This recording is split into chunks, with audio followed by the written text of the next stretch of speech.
So with me now is Abhishek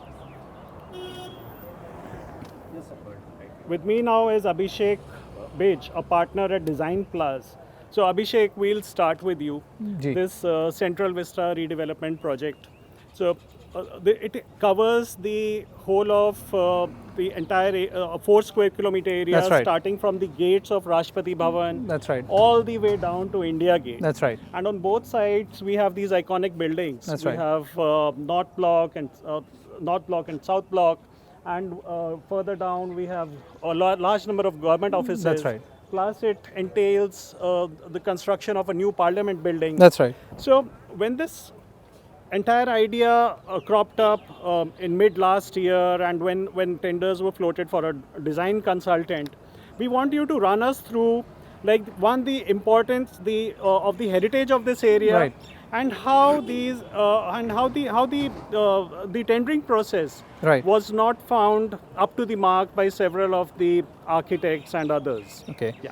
So one thing we have to realize that Central Vista at least cannot be taken up as any other project in the country. This is prime land that the city has.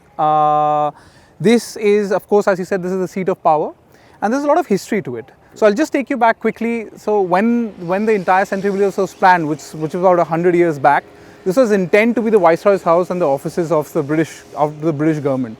What has happened?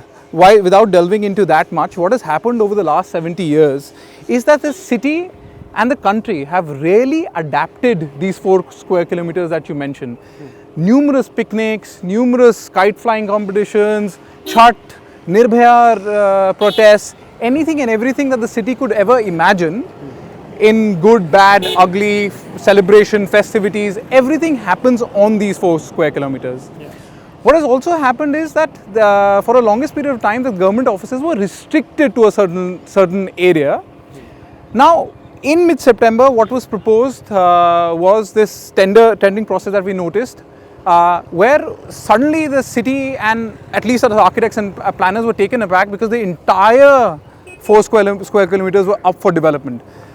Ideally, there should have been an urban planning consultation. There should be conversations within the debates within the parliament. Environmentalists should have been brought on board. Traffic planners should have been brought on board, but nothing. There was just one monolith tender that was proposed, looking for consultation and design.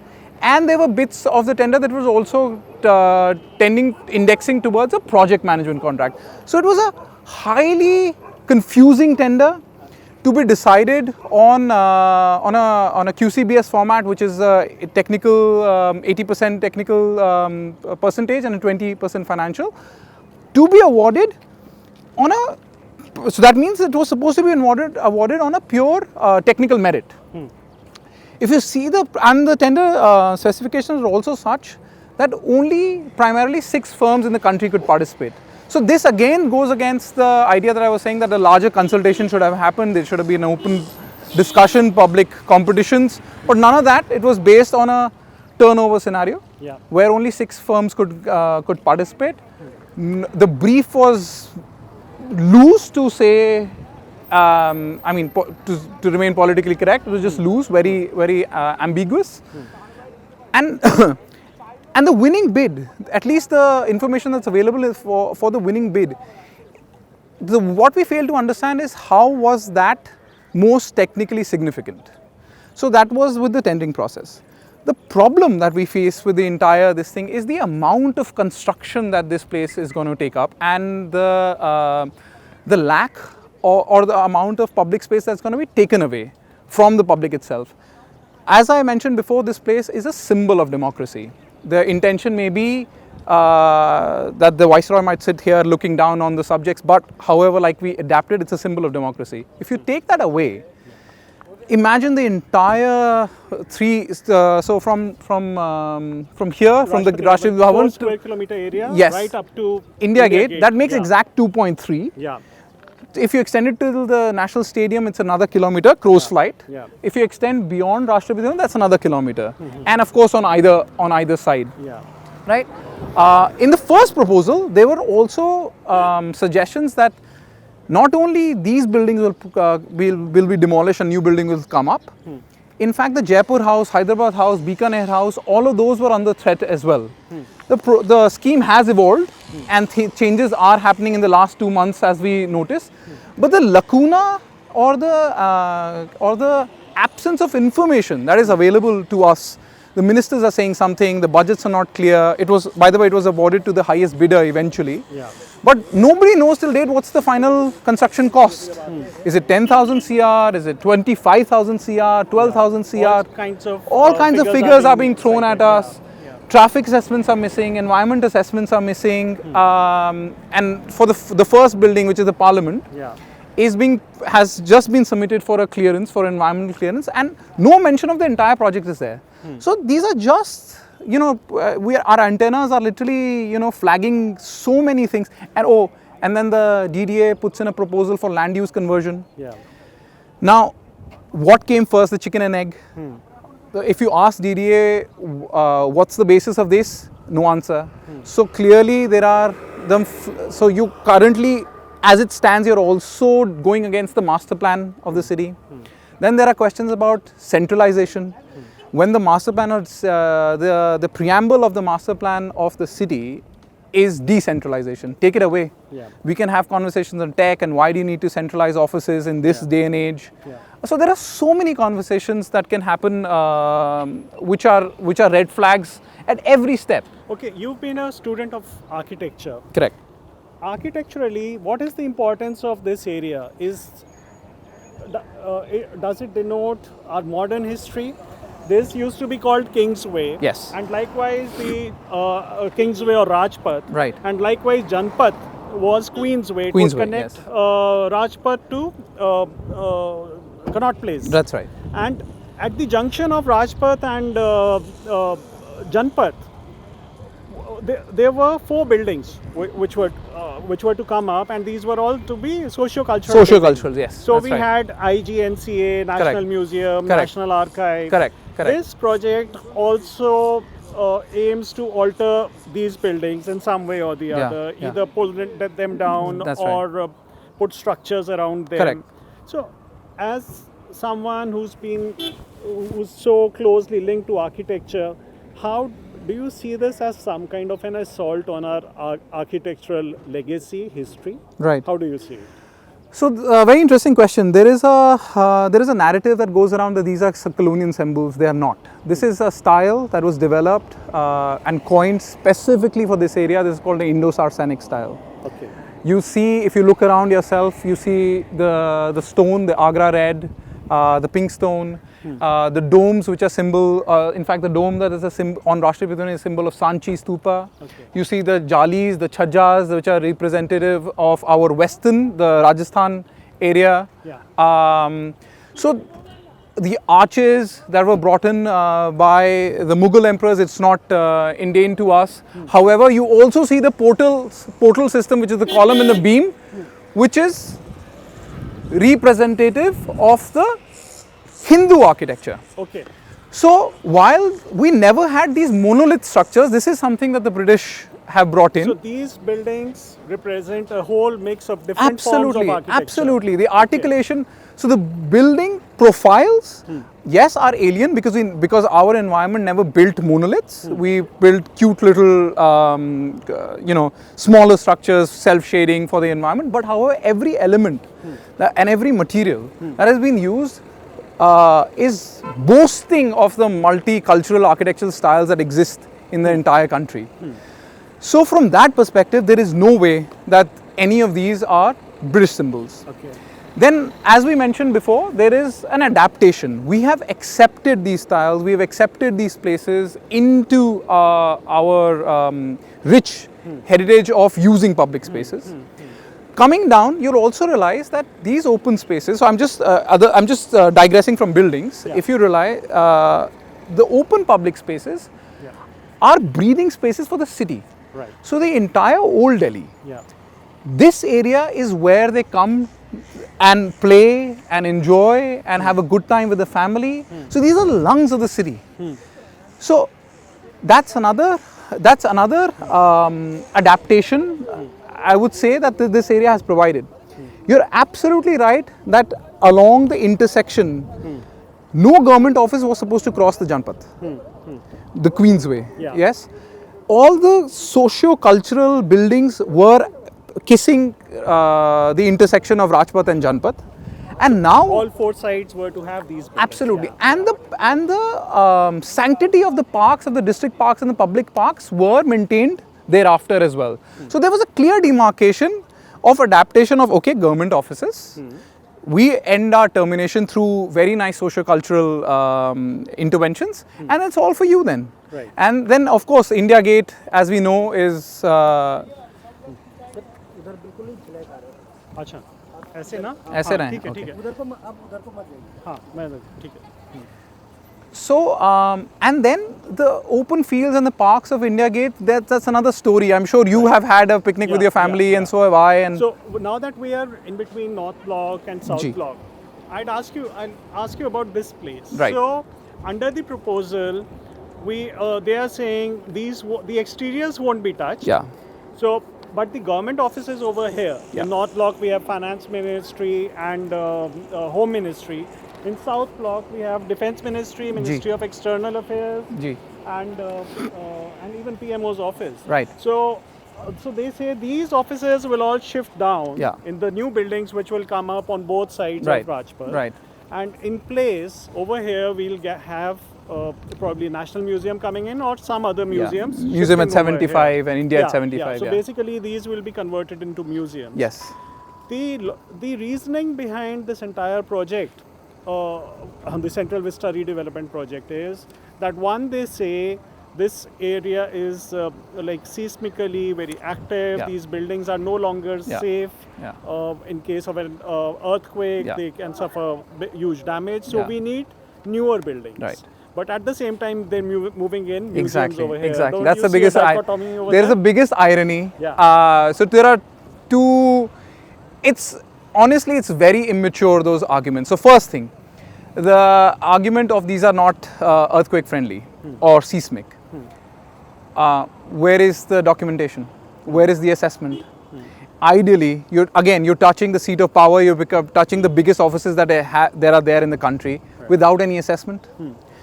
So there is a simple rule that we follow, that if you are not able to produce drawings and calculations, test of time is the biggest method of evaluating seismic analysis. Right. One. Second, like you said, if these are not fine for occupancy of government offices and you're turning them to public destinations and putting probably the best of our art into these buildings, so is it safe for public? It's the biggest irony one can imagine. Yeah. Right. So, and if you're saying that you're going to do a structural assessment thereafter, Yeah. do it at step one. Maybe you'll be able to evaluate that these are structurally safe, and you might, or if not, then you might be able to produce solutions and avoid this kind of massive migration, expenditure, and turning them into use completely else. Yeah. Kid you not, I would love to go inside and see what the building is all about. That's one thing, but you can have open houses for that.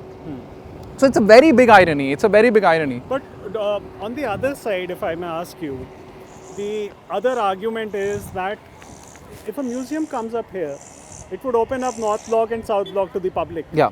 which is not there right now. Yeah. These are very Access restricted, serious, yes, yes. office buildings with great access controls, mostly. And manned by especially after the CSS. attacks that we had, so yes, yeah. nobody can, a normal person can access them.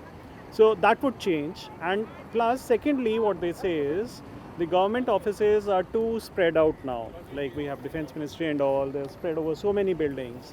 Having these new structures, which are say 8-storied with ample parking and all that, will bring them in one place, will centralize things. So what do architects, urban planners, environmentalists have to say to this? Okay. There are a couple of things. So like I said, it would be beautiful to have access to these buildings, and that's why world over there's something called an open house on open week, which this government, I can access Rashtrapati Bhavan, it opens up to the public, right? So why can't we have the North Block and South Block? Yes, security is definitely concerned, but you and I were both checked for our IDs at the mouth of the climb of the Raisina Hill. Maybe a small endeavor like that. So security is one, but accessibility I don't buy, and personally at least, that accessibility can happen if you just program it. Now, to the second argument, the simplest suggestion is we're living in a complete tech age. I'm shooting emails. I'm not dumping a file on your desk anymore, right? We fix this meeting over a WhatsApp, Yeah. right? So you don't need the non-wired connections and physical proximities anymore, right? At least in this day and age. Second thing, what we said, even if there is a requirement for 70,000 employees to be housed, our humble suggestion is that there is a sanctity to this place, right? Decentralize, follow what the master plan was. Delhi has its CBDs. You want to build within those CBDs and stay connected wirelessly, or you want to build another capital somewhere there. Why weren't those options considered? This is not my solution, but I'm saying that those no options were not considered, and we are dumping about 3 crores of square feet of built up infrastructure bang smack in the middle of the city with one justification that all offices need to be close by. Okay. So, Abhishek, coming to the a different point, Ji. like they say, a lot of work, like a big reason why people are still not connected to this movement Yeah. against this Central Vista development is they feel a lot of fuss is being created where there is actually no need. Yeah. No such big harm is happening to the city Right. that we should come out on the streets. Right. I was at a conference the other day and one of the architects said we should get the women from Shaheen Bagh to Vijay Chowk to protest for this, and that is how it will become a public movement. Sure. So these are the kind of views which are being expressed. But largely when people see, so they see that North Block and South Block are not being changed, Rashtrapati Bhavan is not part of it, the old Parliament building still remains. Right. A new building is being constructed, Right. and these old buildings on both sides of Rajpath, these are the ones which will be like constructed afresh. A lot of people said, like earlier we spoke to A.G.K. Menon, we spoke to Raj Rewal. So their main emphasis was that this place, with the use of sandstone and all that, the exteriors need to be preserved largely. Yes. And the exteriors should form in conformity. Right. But at the same time, like if one looks at it, in the past, a lot of norms were followed. Like they would respect the tree line. They would Right. try to keep the buildings That's right. low. That's just right. about The 4, LBZ 5 tree line. stories, Yes, absolutely. So that the trees hide most of the buildings and the skyline remains clear. With the buildings going slightly higher, about 8 stories, 9 stories, a bit of the skyline would further be impacted. Yes. But overall, on a large scale, planned development, this happens in several countries or other countries also. So, isn't it a give and take? Should we be so harsh about it? So there are- or do we really believe that this kind of big money, 12,000 to 20,000 crores, would have been better spent somewhere Absolutely. else? How do you see it? Absolutely. So let me throw some numbers at you, sir. Yeah. One is, you mentioned, is the price point, Yeah. right? The government may agree or not agree, but the economy is not doing so well, right? There's the 12,000, 20,000 is a major percentage of our national budget allotment, right? Okay. Second thing, the amount of square feet that is going to be brought down without counting the basements is somewhere between 50 lakhs to 60 lakhs of demolition. Amount of pollution that's going to cause, one. These buildings, 8-9 stories with 3 or 4 basements below, like I said, it's over 3 crore of square feet built up area, right? The amount of construction material, labor, batching plants that's going to be brought into the central heart of Delhi for the next 3-4 years is unfathomable. We did a quick calculation on just this thing of getting cement, steel, and aggregate in. 450 trucks daily are going to ply for the next 5 years. Okay. We are in Delhi, we are unable to breathe when the winter sets in. And this is another further addition to that. Pollution aside, there are close to about 2,000 trees that are going to be demolished here. There is no accountability for that. Let me touch upon traffic. The traffic during the construction, and then eventually 70,000 employees with personal cars that are going to be brought in here. The ripple effect of the traffic is going to extend to Noida and Gurgaon. Right. Right? So again, the whole argument is not against even if you will, if you go against, okay, we want to be together, is not here. This is the heart of Delhi. So that is what brought so many architects, Absolutely, urban planners, absolutely. and environmentalists together under Lokpat. Absolutely. So when, like this project, when the design consultant the tender was issued and all, you all came together after that. And around November, you came Yes. together as a loose collective. Yes. And since then, you've been raising issues. Ji. So now, what is the sense between you? Where are you legally? Where are you as a people's movement? Just tell us something about it. So what we've done is we've divided tasks amongst ourselves. So there are about 400 of us currently, and it was a conversation that probably was started by urban planners and architects, but now, thankfully now we have historians, we have environmentalists, or Even part politicians. of even politicians, yes, Yeah, even yeah, politicians that are voicing the same concerns. Yeah.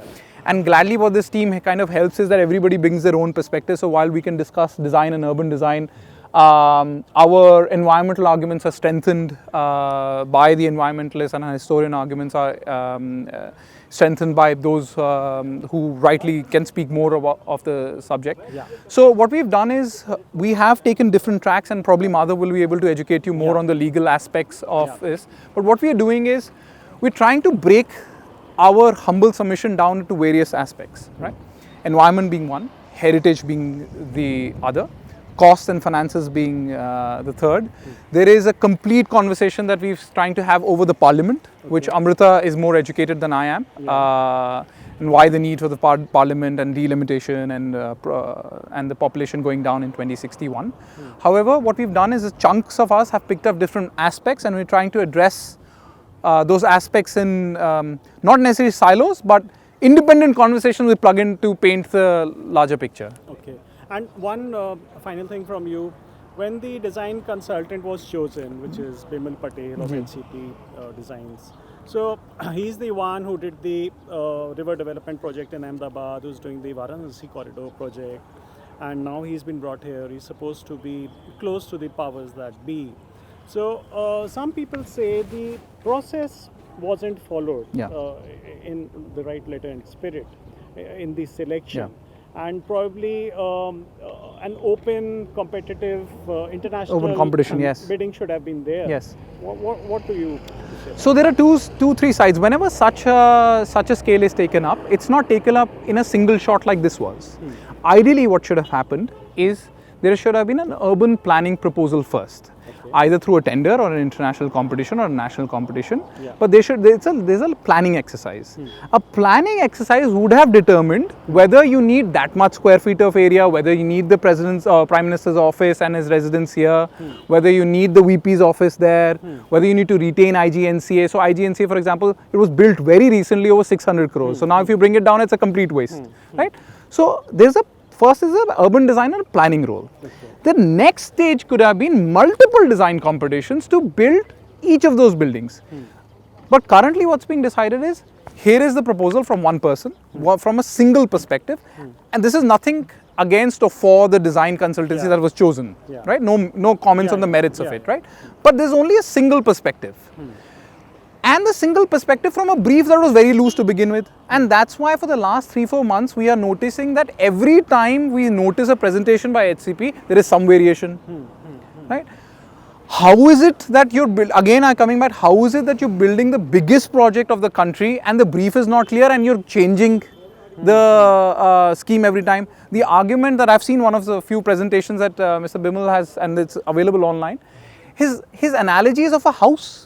That when the client comes in and then things change and things at all, fair enough, but that's the worst analogy you could give.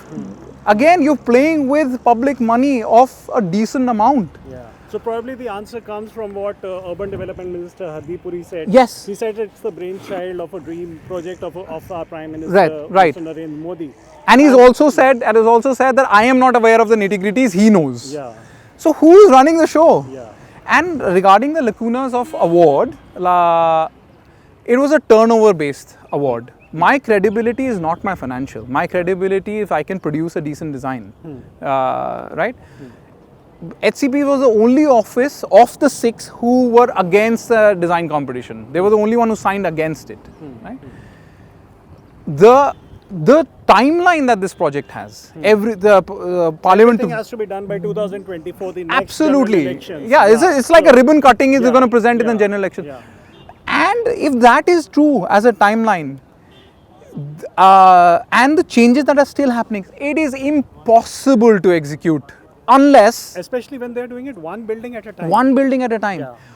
Another worry is that we might reach 2024 and we might be left with trenches that are 20 meters deep, Yeah, yeah. and we are not able to execute. So that's another scare that we have. It happens to projects left, right, center. They got stalled for whatever reason. So yes, there are definitely gazillion lacunas in the way it was awarded. And like I mentioned, the tender was also consultancy, design, PMC. God knows what you're asking for. So these are all individual stages. Plus, various changes have been brought in later. Yes. Like design elements have changed. Right.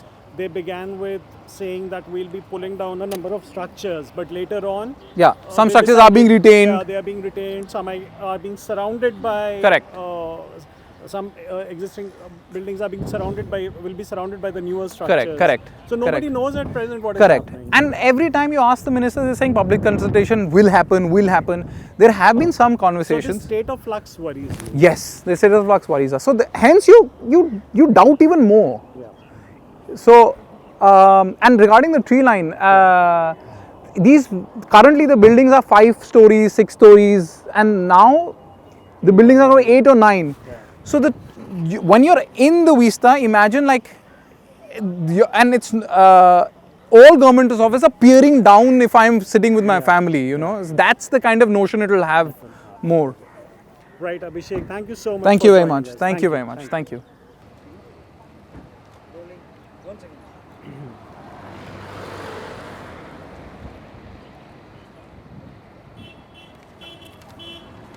Here's this anagram. Anagram Architects.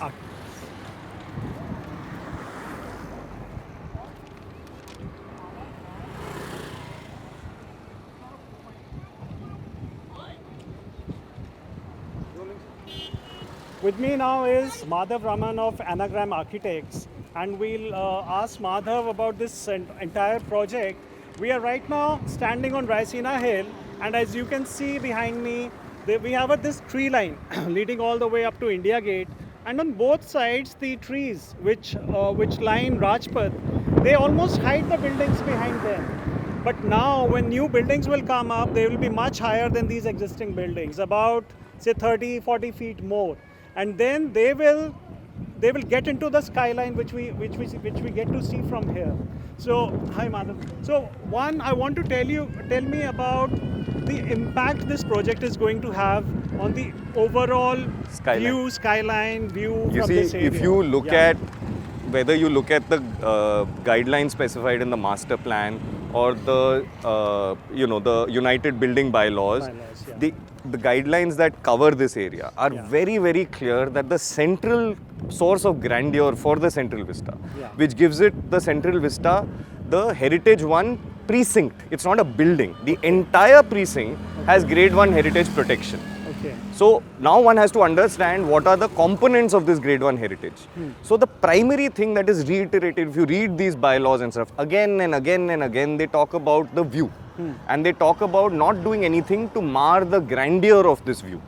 Now we are standing on the top, on the ridge line of Raisina Hill. Right. So on top of that, the towering majesty of the Rashtrapati Bhavan's dome is to connect with the top of India Gate, which used to be called War Memorial, Okay. establishing an axis Right. which is an axis of majesty or magnificence, right? Now, in their wisdom, after we became independent, our founding fathers and mothers got together and converted this axis from a colonial axis of majesty to a people's majesty, an axis of people's majesty. Right. Now, to keep that spirit, Yeah. it's very important. You can see how it's all public space here. We can Yeah. walk right up to the to the gate of Rashtrapati Bhavan. Exactly. So the idea was that Rajpath would convert into a people's mall. Kingsway. Kingsway would be replaced by the power of the people to occupy this Okay, space. okay. So that is a fundamental part of what we are trying to protect as the heritage of Central Vista.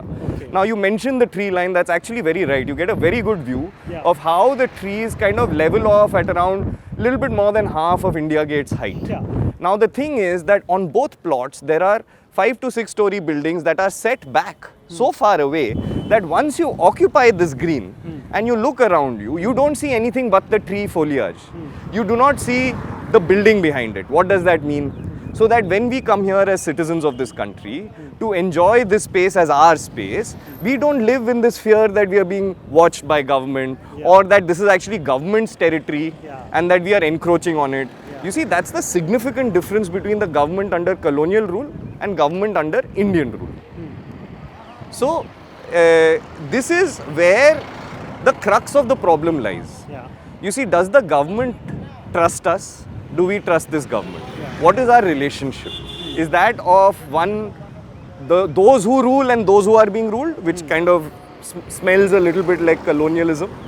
Or is it of the government being in fiduciary? Is their role fiduciary? Do we give them things in trust like our legacy, like our grade 1 heritage, and do we expect them to keep that legacy going and prolonging the life of it rather than intervene?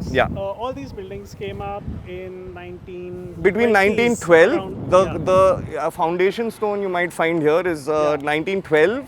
Was when the foundation was laid, and construction went on for 20 years. Baker and Lutyens were right. involved. So the master plan was handled by Baker and Lutyens, and they divided up some architecture. So Lutyens did Rashtrapati Bhavan, Baker did Parliament House. So now we'll be completing 100 years for we are most about of these 4 years buildings. away. So 2021 onwards, these buildings will start And then turning they 100. will all come under the ancient monuments and Exactly. archaeological sites Absolutely. and remains As Act. they what rightly changes should. with that? You see, whether you look at grade 1 heritage precincts regulations Yeah. or you look at the provisions of law like the ASM, the Ancient Monuments and Structures Act, they are both meant to identify and prolong the life of structures that are of importance for this country. We are to treat them as national treasures. A quick swing around this, you'll see all the additional services. You'll see on South Block, you'll see air conditioning. तेरे को दिख नहीं रही पूरी खुली को सड़क? Shall we start again? Yeah. So, the simple fact is you can see how air conditioners, remains of water coolers, there is a lot of, you expect when the government takes charge. The CPWD has been in charge of these buildings for 72 years. They are the people who actively work to degrade the heritage value of this building. It seems to be now that by releasing this tender, the CPWD is saying we've done such a shoddy job that things have gotten out of hand. And now we need to kind of do radical change here, break things down, start from scratch. It's a bit like allowing a spoiled child to, slowly break a toy that you've given. And then the child throwing a temper tantrum saying, I want a new toy. It's very similar. So going back to the tree line, so you'll see that when you're occupying this space, you're completely outside the notion of government. And there's another reason. From this hilltop, right up to Janpath, is actually buildings that are meant specifically for government use. And then east of Janpath, so the 60% of the area down this stretch, from Janpath all the way down to India Gate, all around India Gate, are actually provisions for socio-cultural land use. What does that mean? Galleries, museums. Now these are hardwired. So at the intersection of Queensway, which was Exactly. Janpath, and Kingsway, which is Rajpath. Rajpath, on all four corners we were to have buildings of socio-cultural This has its legacy importance. from the original imperial plan, Right. where even then the library, museum, archives, theatres were supposed to be planned over. So then that was the foundation. After independence, because we are a democratic country, people who were in charge found it right to expand that. And now it's strangely, from being a kind of an open plan city meant to showcase colonial grandeur, we are now converting it into a bureaucratic fortress, where this little road that we call our road is going to become the service lane for these government buildings that will come up. So as we'll head down towards Vijay Chowk and further down on Rajpath, we'll see on both sides what is going to change with the buildings which stand there at present. We should just stand here first.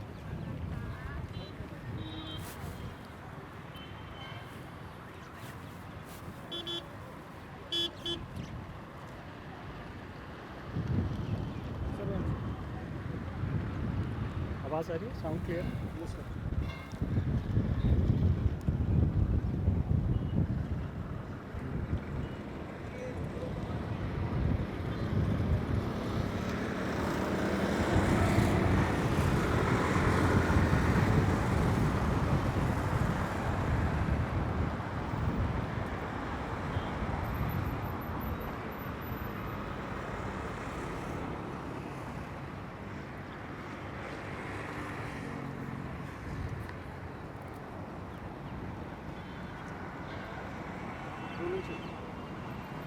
A major element of the Central Vista redevelopment project is the coming up of a new parliament building. The government says the existing building is no longer able to provide adequate space for all the members and for their offices. It says that, so the plan now entails constructing a new building adjacent to the existing one, but it would be a triangular one which will come up in a district park which is situated right next to Parliament. And so, Mr. Raman, what I want to ask you, the government's argument is that they need more space. So probably our population has gone up, and sometime in the future we may even have more members of Parliament. To seat them and to have their offices, they need a bigger space. This existing building, they say, is one, not safe enough because of seismic reasons, and secondly, it is not big enough to house all of them. The new structure would be triangular, it won't be circular like this one. How do you see this entire change which is being brought in? See, I think there is a fair bit of fallacious arguments that have been advanced by the CPWD in this project.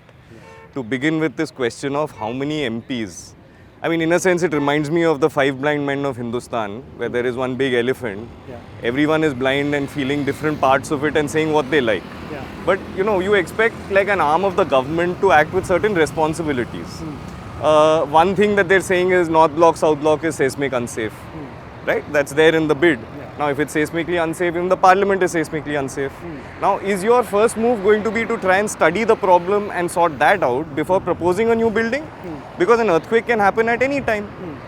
You see, instead of energizing yourself to build a new parliament, you should focus on that. Now, next comes this speculative demand that we will have in the range of 900, 1000 Lok Sabha MPs given the delimitation that is coming. Okay, now, I don't know if you've stayed with the history of delimitation in this country, but delimitation is not an easy political exercise. We're a federal country. Every state has been allotted a certain number of seats with a certain number of logic.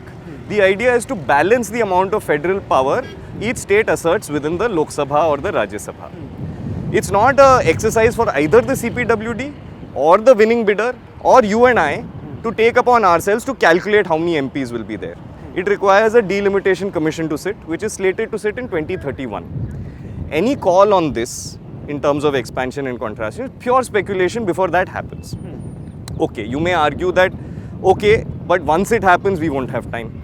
Now, if you look at the halls of this parliament, I'm sure you've seen MPs sit with tables, chairs. If you architecturally analyze it, there's plenty of space. We ourselves have analyzed the capacities of these buildings.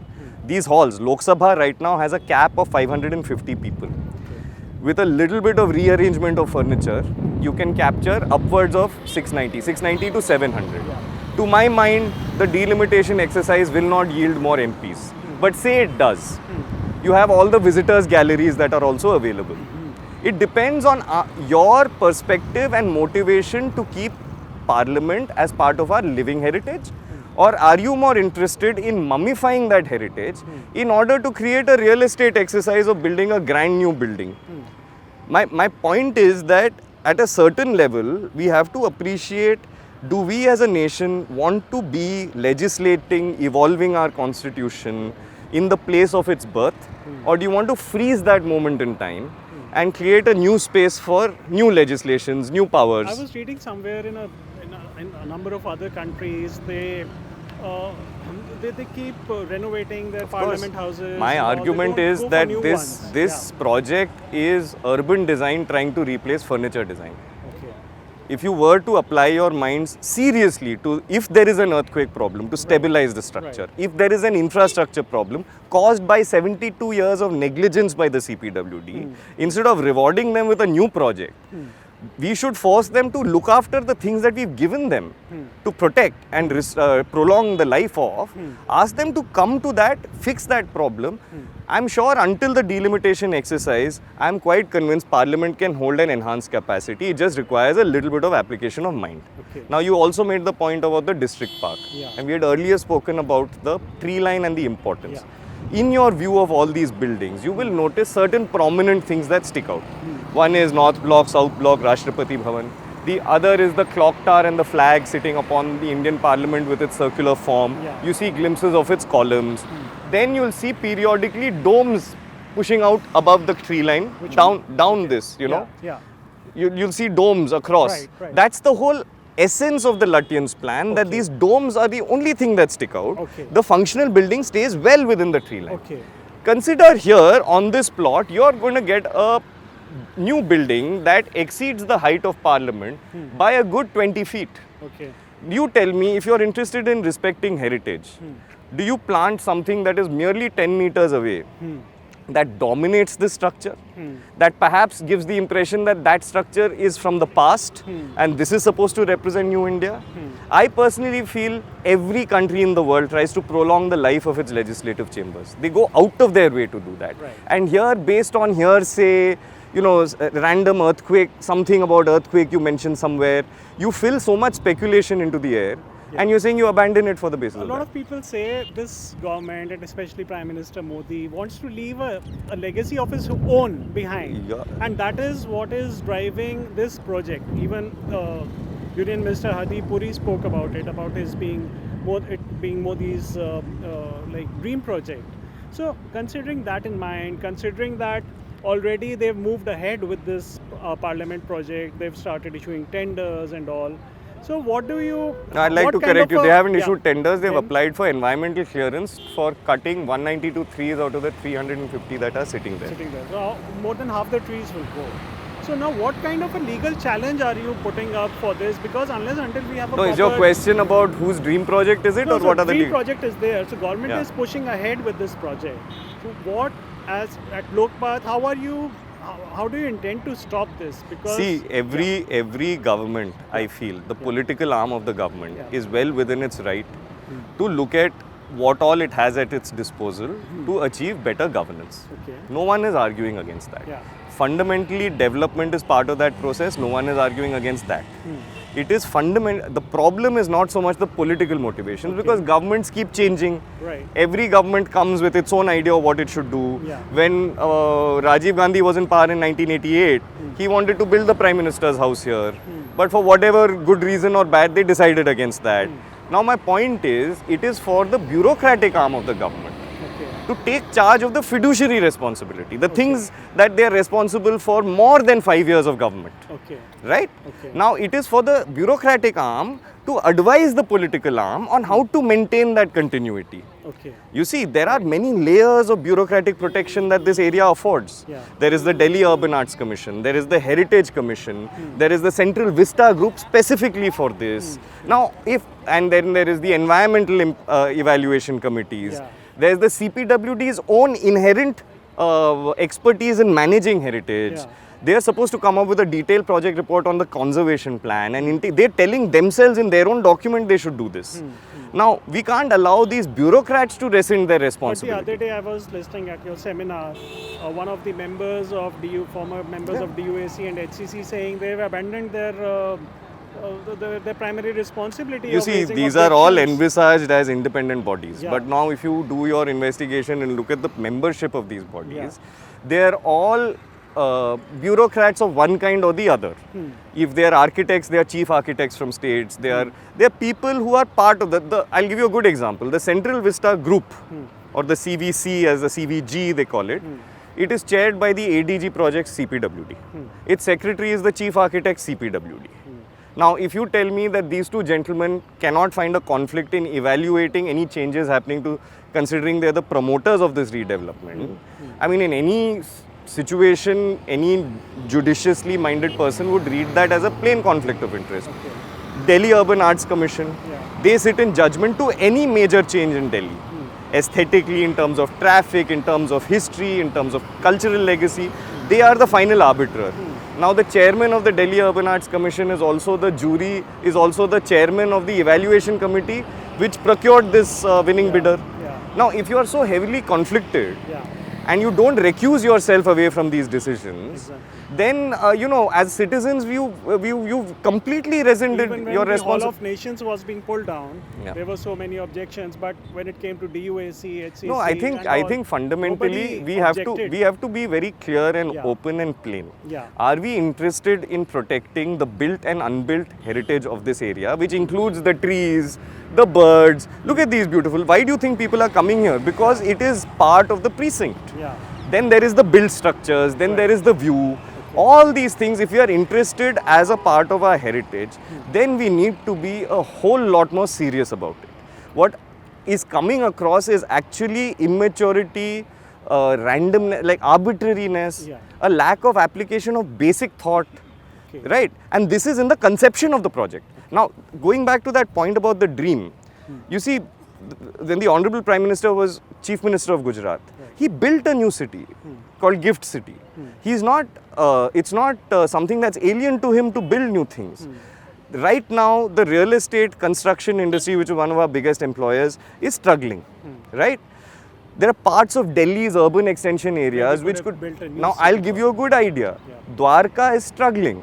If you built your entire ministerial headquarters, Prime Minister's house, so on and so forth, in a brand new development there. What would you have been done here? No, this would have, my point is, see, in the master plan itself, Yeah. there is, it appeals to the DDA. The DDA appeals to the DDA that please stop densifying this area. Okay. Move any further government construction to urban extension areas to help develop those areas. So this project. What is goes happening? against- What is Yeah. happening here is they have restricted land. They have ran till that building, which is officially government use land. After that is public use land. Right. It's museums, galleries, Yeah. all that right up to the prince's estates around India Gate. Yeah. All that is our land for Right. our socio-cultural use. Okay. What is their solution? We won't go build elsewhere. We'll just grab that land. Okay. So what is the DDA doing right now is they are trying to propose a land use change that takes what is now a 60-40 split between government use and public use, Yeah. land use. Yeah. They are converting it to 80% government use. So there is a 25-30% encroachment. About 82 acres will go. In Correct. That. Yeah. Now, if Yeah. that addition, anyone who does even basic master planning, studies it, is part Yeah. of the DDA, Yeah. understands this is what is called a brownfield development. Okay. There's a certain matrix of land use that has been maintained here, by the way, from independence. So 72 years this has been a district park. Yeah. 72 years those have been public, semi-public land use. The first master plan was drafted in 1957. It captures all of that as public, semi-public land use. Till date that has not been changed. Right? Now in one go, without any explanation of why, where is the compensation? So the first rule of master planning is, if it's a brownfield development with an existing framework, you have to provide compensatory land use. Now we don't know where this district park's about 9 hectares of land. Yeah. Where is that 9 hectares going to come from here? Everything is already being used. Yeah. If we are going to take away so many acres of public, semi-public use, Yeah. where is that going to come? Now if I tell you that's going to come in Dwarka, then you tell me, if this is the heart of my city, this is where my national museum is, my national center for arts is, my national archives are, this is where my national gallery of modern art is, my national museum, all these things are, the courts are here, all these things are here, conference centers are here. Ye Nirman Bhavan is used as conference centers by everyone. Now if you're going to tell me that that's being taken away and you're not going to give me compensation, then tell me, how is that making you any different from the colonialists? I personally feel there is very little to differentiate in how the bureaucracy worked under the British and how it's working under a democratic government. That's great. So as we'll go ahead, we'll discuss the legalities of this entire project. Yeah. We'll go further down and see how public spaces will be encroached. Yes. And more space will be created for government buildings. Yeah. And how that would lead to increased densification of this entire area, which is against the basic concept of the master plan. Yeah. So we'll go ahead with that. Thank you.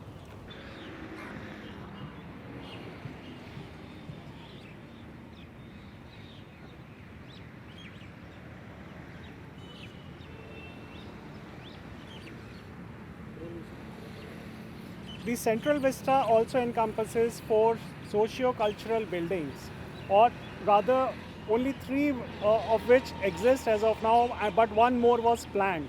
So right behind me is the National Archives building, and this is an old structure which was built in early 20th century. And across on the other side is IGNCA. Then we have the National Museum on another side, and behind you is what was supposed to be the National Library building, but it never came up. And we are very close to the intersection of Queensway, which is Janpath, and Kingsway, which is Rajpath. So, Madhav, I would now like to ask you about the importance of this building and how this new project intends to change this entire complexion of the entire area by replacing all these socio-cultural buildings with new structures. In the initial plans, at least, we were saying that these buildings will be pulled down. The museums will be shifted to North Block, South Block, and the existing Parliament House. But now I believe there are some changes. So please shed some light on that. Well, of course, I mean, the plans keep shifting so much, it's difficult to keep track. Yeah. But at a very basic level, some solid steps have been taken that indicate what the government has in mind. So you're very right, this is a Grade 1 heritage building. It was designed by Edwin Lutyens himself, and it has been in business since the 1920s, late 1920s. Okay. You see, even as a colonial project, even as an imperial city, this intersection of Queensway and Kingsway was supposed to be our socio-cultural hub. How, like you pointed out, this used to be called the Imperial Archives. Right. Then they had the Imperial Museum, which has become the National Museum. Okay. Then they had the Imperial Center of Arts, which has become the Indira Gandhi National Center of Arts. And this building was supposed to be where we had our Oriental Institute or library. Okay. Now in 2011, this piece of land has already converted from public, semi-public use to government use. Now this is one single plot.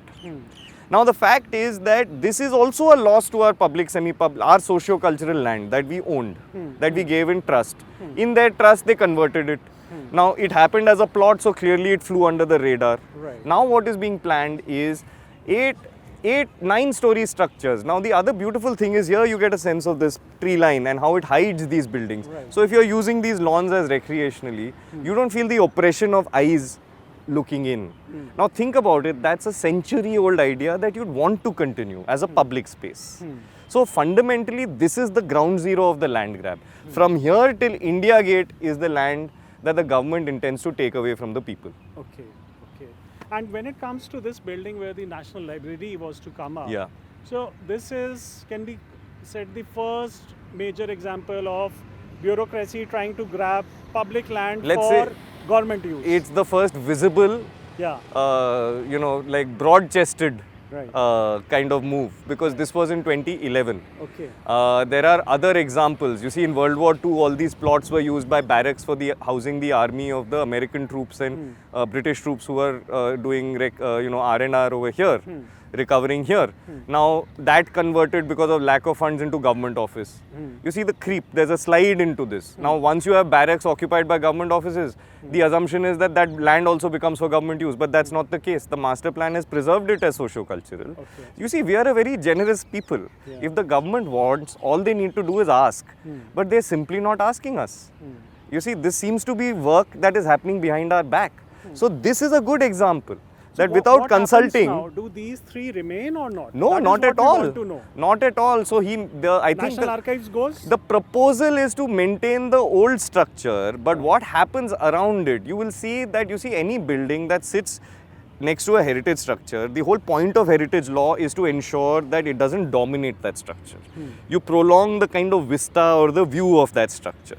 Same is true for Parliament, same is true for this. Now if you put up a 9-story structure right next to it, this becomes a meaningless. Similarly, if you have 10 buildings that are 9-story high, that match India Gate, you're reducing the stature of India Gate. Just like you're reducing the stature of Parliament by building a tall building right next to it. Right. So whether this may be demolished, National Museum is being demolished, IGNCA is being demolished, they can't really demolish this because it's a heritage structure. And in their bid, they've said they want us to respect heritage. But is this any kind of respect? Right. That's the question to ask. Right. And one more last thing from you is They also plan to construct a new Prime Minister's residence. That's right. On the It's south of South side, Block. South Of of South Block. Rajpath, That's south what of South currently we are Block. aware. And the Vice President's residence on the Yeah, to the that- north of North Block. This is as things stand today. Yeah. It may change, we don't know. Okay. You have any objections to that as well, Lokpat? Look, our fundamental objection is why the opacity? Okay. Okay, where is the need for this secrecy? Where is the need for this speed? Is there some urgency over here? Now, speed, you can say, okay, that is the prerogative of the government, how fast or slow they move. Yeah. But regardless of the speed, we expect the government to apply their minds to reassure us that they're not endangering our heritage or endangering our access to our own land. Okay. Can you spell out the legal violations or the violation of various existing laws which is happening in this project? Look, the fundamental thing is this is a grade 1 heritage precinct. Okay. What does a precinct mean? It is not only the collection of buildings, it's also the space in the middle, Right. it's also the plantation, it's also the access. Now, what is the point of heritage if you can't enjoy it? Right? Heritage belongs to the citizen. So, the fundamental flaw is that this entire development, the land use changes, all the other changes, violate the grade 1 heritage laws. Okay. So there is fair bit of violation. The uniform building bylaws call for you to maintain this vista. Specifically, it says vista, don't change the grandeur of the view. Okay. It says it in a piece of legislation. You're violating that.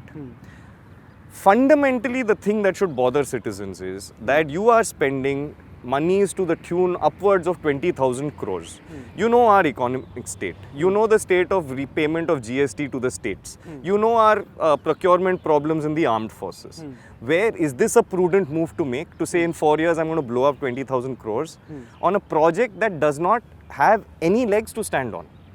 So the justifications, if there are, where is that detailed project report? Where have you got a conservation plan, an integrated heritage map? Or is this all going to happen post fact, after you have done the deed? Okay. Right? There is no point in trying to, write a medical prescription for a dead body. Right. It is to be able to prolong the life of this heritage that all of us as citizens of India, it's our fundamental duty. So basically, we are trying to protect And land prolong. which belongs to the people for their use. Yes. We don't want it to go to the government. And we are requesting, Yeah. again, the Yeah. government is to remove this curtain of opacity. There is no need. We trust them, they trust us. What are you being so secretive about? What will happen? Right? If you genuinely need this thing, show us the studies, let us analyze them. Let us help by perhaps giving you a solution where perhaps may come. I'm not saying you have to hire us as consultants, even through public hearing. Yeah. Take public hearing and consultation Have you seriously. approached the government? Have they answered back? Yes, we've, well, the biggest thing that we did to approach them was that part of the DDA land use change was us approaching the DDA with our genuine concerns, which is part of the statutory process that they have. But it was a complete sham. I mean, all of us, there were about, 1,292 objections. They called them in 2 days. They didn't give us any reasoning. When we asked them for more information, they just stayed absolutely silent. They just wrote down our objections.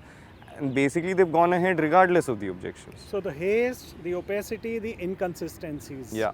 These are what worry you. Yeah. I mean, the inconsistencies are the most ridiculous. You see, if you are saying something is earthquake unsafe, it should apply to this building also. Then earthquake can happen tomorrow, no? Yeah. It's not something that you can be so lackadaisical about. Yeah. And you are telling me that government efficiency is going to increase by clubbing all the ministries together. We talk on one hand of Digital India, of the Prime Minister holds sessions with people sitting in remote places. Yeah. One-on-one conversations he has, and meaningful conversations. Yeah. If he can do it, why can't all these bureaucrats? What prevents them? Okay. Thank you so much for your My time. pleasure. Thanks. Thank you.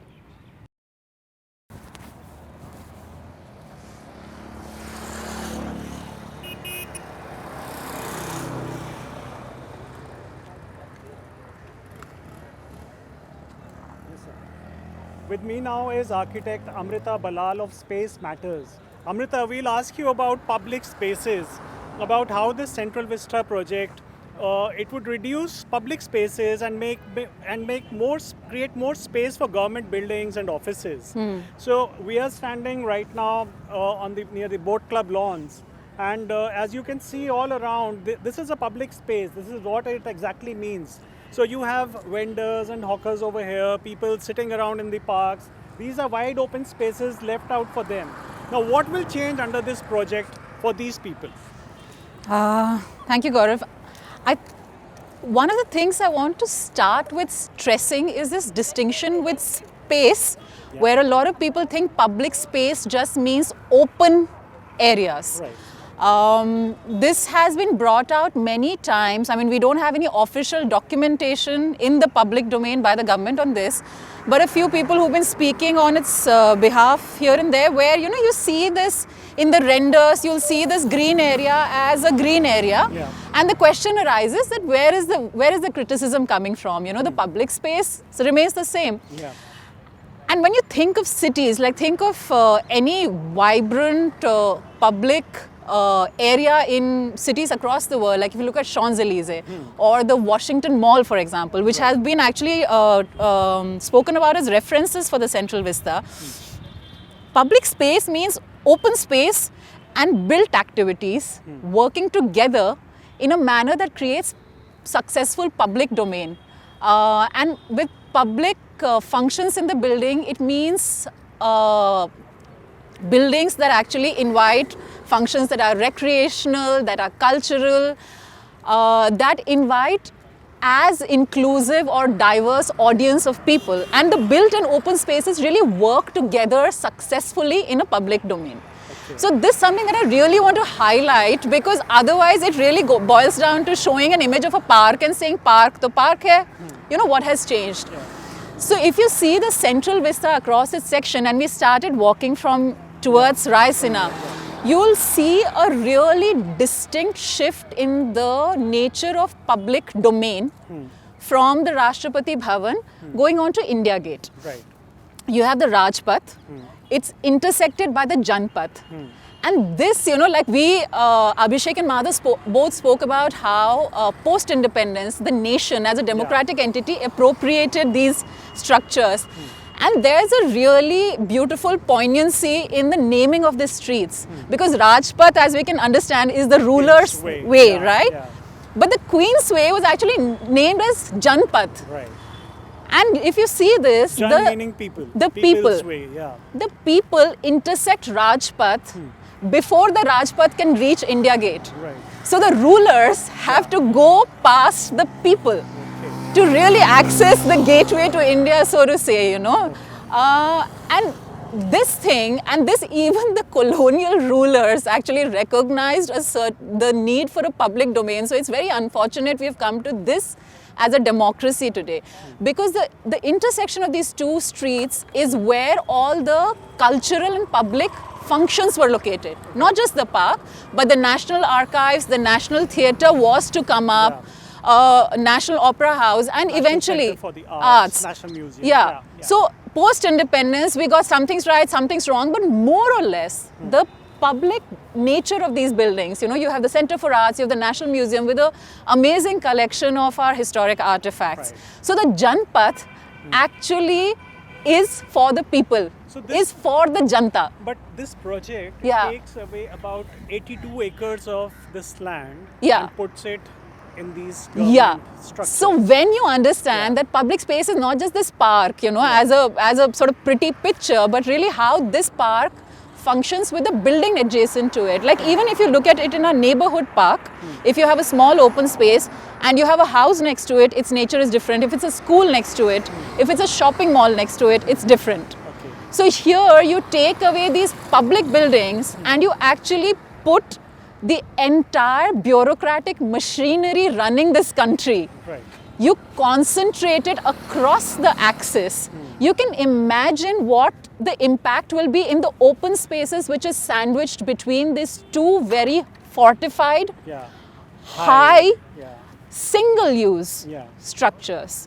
And you can already see this in the Central Vista, because if open space was public space, then the open space between the North Block and the South Block would be very public. But every Delhi person or a tourist knows that access to that open space is purely at the discretion of the state.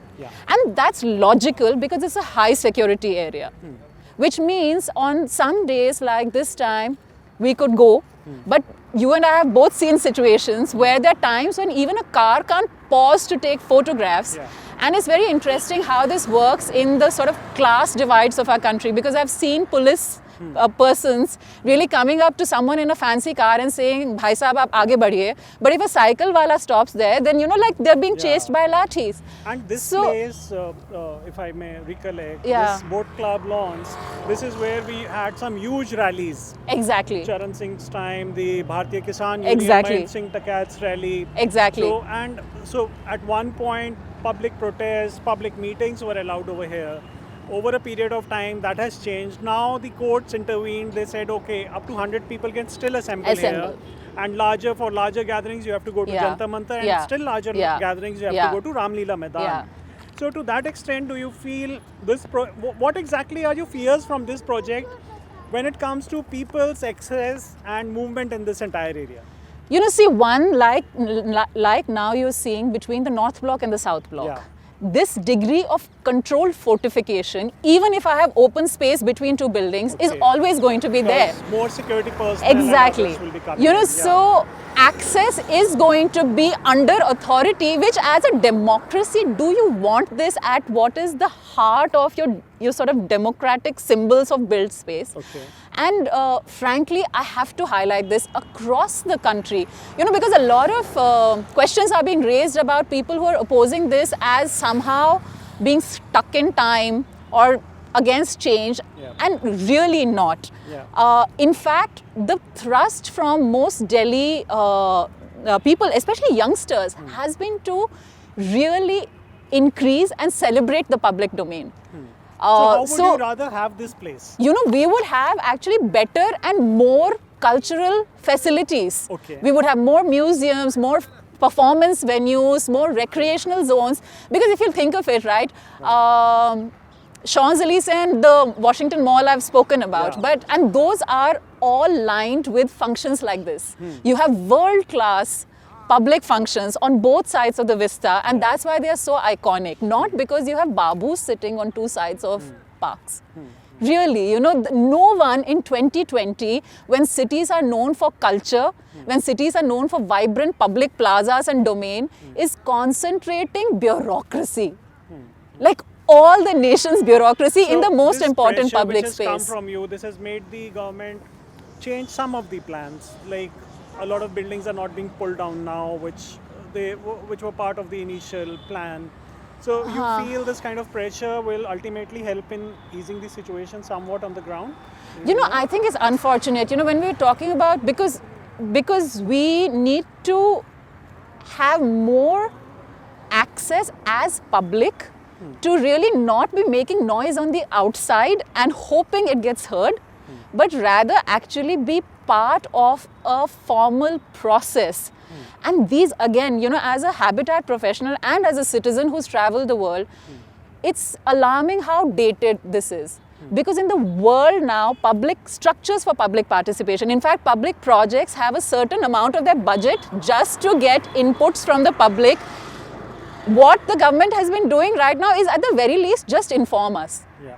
And that also not officially, so through private Transparency is not spokespersons. So the fact that, people like me who have no access, who have no hearing, are creating some noise here and there, and the scheme changes a little bit, doesn't make me feel good, makes me feel a little relieved. But this is not how this should have happened. I'll put in the government's argument over here, Amrita. Yeah. They say much of it is a swap. The museums go into North Block, South Block and Parliament House building. Parliament comes into a new building because they need more space for MPs and others, and for their offices as well. And what happens to these buildings is the government offices, they come in one place and they are going to have a metro to connect all of them. So it will be much more organized than before. You'll have more underground parking. Like these are modern structures. So they are saying a lot of modernity will come with it. And so what's the harm as long as our external facade would still be in that typical sandstone kind of style, which matches with the earlier architectural design. What do you have to say? Well, for starters, this is public because the public sentiments are attached to it, Yeah. and because a huge amount of public funds are going to be spent on it. I'm in a democracy, last I checked, so I don't need to take the government's word for it. There are processes for questions to be asked. There are documents of studies that give these conclusions that should have been up in the public domain for scrutiny, for discussion. You know, we in India unfortunately end up lamenting what we are losing, but in bad practices. But this project could have given so much to the city or the country if it actually had a public democratic outlook. You know, so if I knew that we'd gone through the process where we had said, okay, bureaucrats need better working facilities, they need a location. We had gone through a process where we had collectively, experts, citizens, the government, figured out, is this the best location to put them? In a situation where the government is shrinking, do you need such footprints? In a situation where Delhi is one of the most polluted cities in the world. And when you're talking about public, you know, we are speaking about children in Delhi who are on nebulizers when they are 2. We would have figured if this is the best way to do this.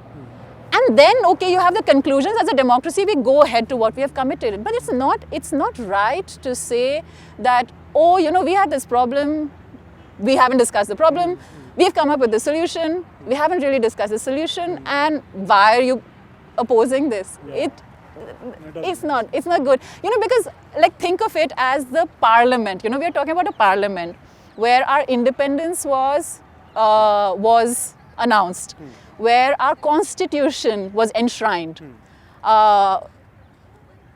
One morning you wake up and there's an announcement that the parliament is a museum.